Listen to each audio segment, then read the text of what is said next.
Marcus Tullius Cicero, Epistulae Ad Atticum, Episode 19. Pater nobis decessit, ante diem quatuor calendis decembris, haec habebam fere quae te scire vellem.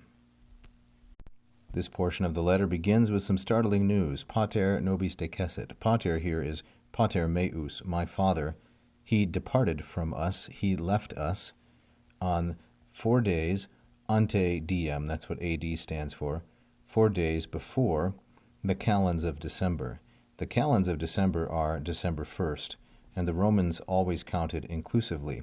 So 4 days back from that would be December 1, then November 30, November 29, November 28.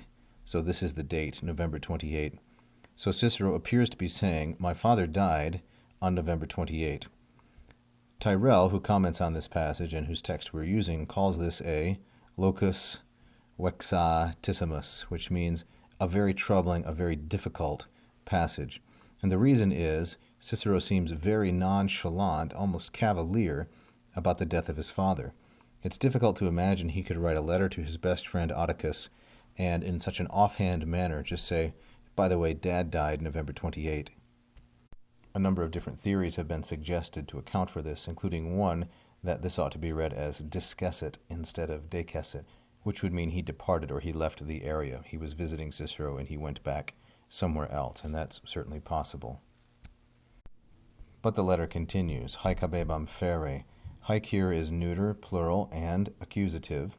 The object of habebam, which is imperfect in a letter, so we would translate it presently, this epistolary imperfect.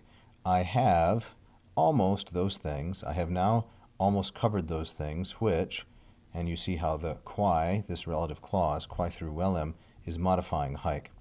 So I have almost touched on those things, or almost canvassed those subjects, which you to know vellem, which I wanted you to know. Vellem is the verb in the quae clause.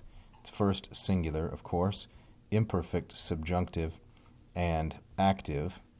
It's from the irregular verb volo, velle, and it takes te scire as its object.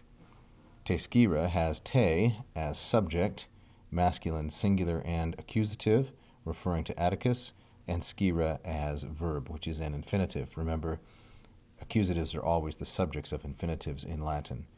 So now I have almost touched on everything which I wanted you to know, he says. Here's a helpful resource on the Roman calendar. If you wish to review, you can find it here at the Brigham Young University website. You can see the list of all the months, where their name came from, and where in each month the calends, the ides, and the nones fall, as well as what I explained in the previous slide. All other dates were reckoned backwards from these three dates, from these three, counting inclusively.